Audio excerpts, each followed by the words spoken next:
भरतपुर नाम के गांव में सिम्बा नामक एक लड़का रहता था। सिम्बा अनपढ़ था। वो गांव में खेतीबाड़ी किया करता था। एक दिन गांव में सिम्बा की शादी होती है। सिम्बा की बीवी 10वीं क्लास पढ़ी हुई थी।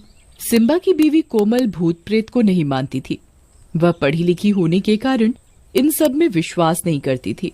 सिम्बा के माता पिता ने सिम्बा की बीवी को घर आने के बाद घर में कुछ भी मिठाई बनाने के लिए मना किया। कोमल को सिम्बा के माता पिता की ये बात बहुत अजीब लगी।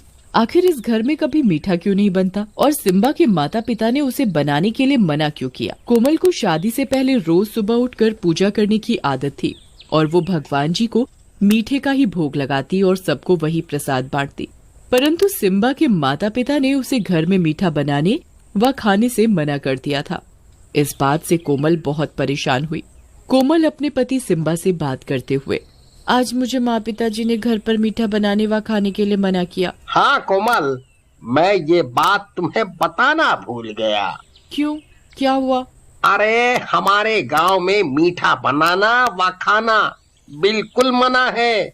हमारे गांव में अगर किसी के घर पर भी मीठा आ जाता है तो उसी दिन उसके घर में कुछ अनहोनी हो जाती है। अरे ये कैसे हो सकता है कि सारे गांववासी मीठा बनाने और खाने से डरते हैं? हाँ कोमल, हमारे गांव में एक चुड़ैल का साया है। वो चुड़ैल सिर्फ खाने में मीठा ही खाती है और अगर गांव में किसी के भी घर में मीठा बन जाए तो उस चुड़ैल को पता लग जाता है। वो मीठा खाने के बहाने उसके घर में आ जाती है और उसके घर में अनहोनी कर देती है। कोमल ये बात सुनकर बहुत जोर जोर से हंसने लगती है। अजी, आपने भी क्या कहानी बनाई है। नहीं कोमल, तुम इस बात को बिल्कुल भी मजाक मत लेना। ये एक सच्ची बात है। और तुम्हें इस बात का बहुत ध्यान रखना है, हमारे घर पर कोई दिक्कत ना हो। हाँ अजी, ऐसा कुछ नहीं होता। ना ही मैं इन सब बातों पर विश्वास करती हूँ। मेरी तो बचपन से आदत रही है। मैं सुबह उठकर भगवान जी की पूजा करती हूँ और उन्हें भोग में कुछ मीठा ही बनाकर खिलाती हूँ। कोमल, तुम्हें पूजा करने के लिए कोई मनाही नहीं है। तुम प्रसाद में कुछ भी बनाकर भगवान जी को भोग लगा देना, परंतु घर पर मीठा नहीं बनना चाहिए, ना ही आना चाहिए। हाँ ठीक है। कोमल सिम्बा को ठीक है तो बोल देती है, परंतु वो अगले ही दिन उठकर चुपके से थोड़ा सा हलवा बना लेती है।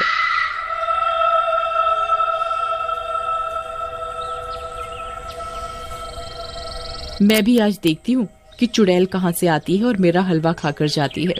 दोपहर में जब घर में कोमल के सिवा कोई नहीं होता तब कोमल देखती है कि उनकी पड़ोसन की बेटी बाहर खेल रही है। कोमल उसे चुपके से बुलाती है, गुड़िया गुड़िया सुनो, मैंने आज अपने हाथ से हलवा बनाया है, जरा सा खाकर तो बताओ कैसा बना। नहीं आंटी, ये मैं नहीं खा सकती। मुझे मम्मी ने मना किया है मीठा खाने के लिए, और आप भी मत खाओ। अगर उस मीठा खाने वाली चुड़ैल को पता लग गया ना तो हम दोनों की जान को आफत है। आप इसे जल्दी से फेंक दो। अरे गुड़िया, ये चुड़ैल बुड़ैल कुछ नहीं होता। आ जाओ, हम दोनों ही मिलकर खाते हैं। कोमल की बात सुनकर गुड़िया को भी खाने का लालच आ जाता है। ठीक है आंटी, पर आप ये बात मम्मी को मत बताना। अरे तुम इस बात की चिंता मत करो, मैं किसी को कुछ नहीं बताऊंगी। गुड़िया कोमल का बनाया हलवा खा ही रही होती है, तभी चुड़ैल को मीठे की खुशबू आ जाती है।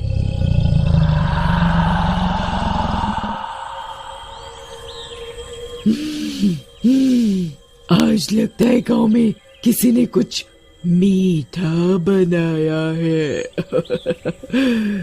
आज तो मेरी दावत है। चुड़ैल सूंघते सूंघते कोमल के घर तक पहुंच जाती है। आज तो इस गुड़िया के ही शरीर में घुसना पड़ेगा। ये इतने समय में इस गांव में रह रही है, इसे अभी भी मेरा डर नहीं हुआ। इसका तो मैं वो हाल करूंगी कि ये याद रखेगी अच्छे से। गुड़िया के अंदर चुड़ैल घुस जाती है और वो सारा हलवा घप घप करके खा जाती है।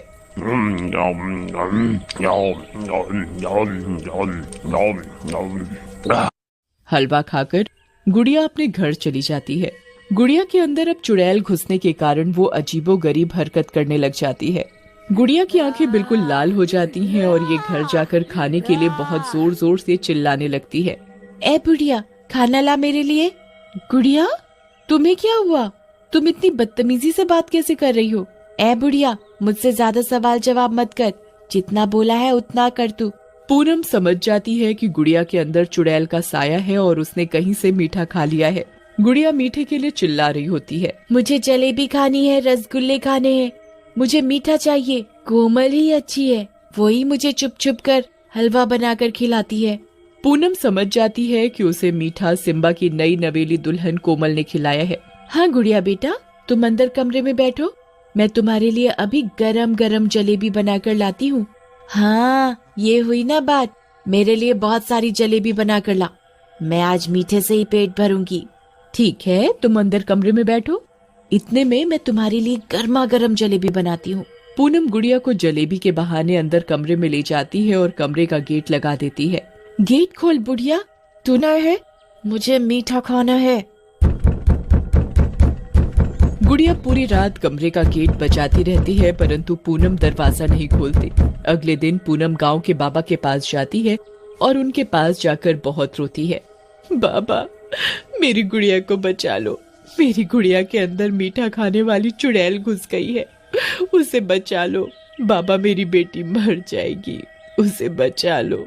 इस चुड़ैल ने तो नाक में ही दम कर रखा है, ये आए दिन किसी न किसी गांव वासी के घर पर अनहोनी करती रहती है। इस चुड़ैल का आज कुछ न कुछ तो करना ही पड़ेगा। बस बाबा जी, आप मेरी बेटी को बचा लो। बेटा, तुम्हें पता है कि वो चुड़ैल उसके अंदर कैसे आई? जी बाबा जी, वो हमारे पड़ोस में सिम्बा की नई नवेली दुल्हन आई है, उसने हलवा बनाकर मेरी गुड़िया को खिला दिया है, उसके ही चक्कर में मेरी गुड़िया के शरीर में चुड़ैल ने प्रवेश कर लिया है।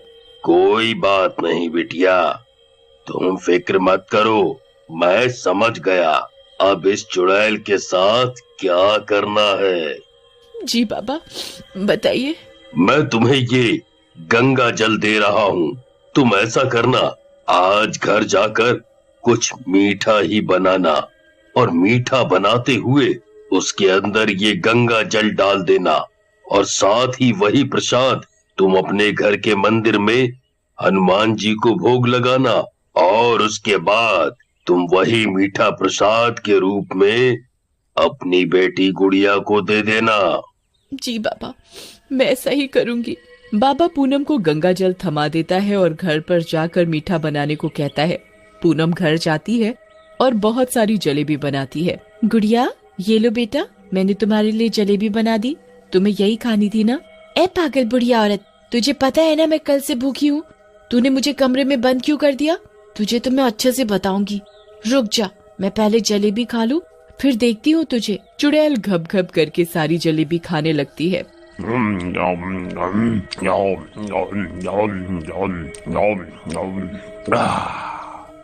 चुड़ैल को जलेबी खाते समय तो पता नहीं लगता कि वो हनुमान जी को भोग लगाया हुआ प्रसाद है।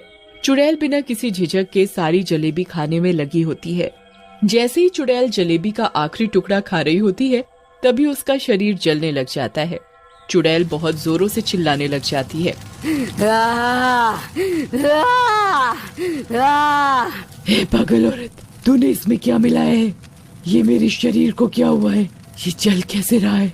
तुझे बहुत शौक था ना मीठा खाने का, अब खा तू जी भर के। अरे ये मेरा शरीर कैसे जल रहा है? मुझे क्या हुआ? तुझे पता नहीं है, ये कोई साधारण जलेबी नहीं है, ये गंगा जल में बनाई गई जलेबी है और हनुमान जी को भोग लगाई हुई है। तू मुझे क्या बताएगी? आज तो तेरा ही खात्मा है।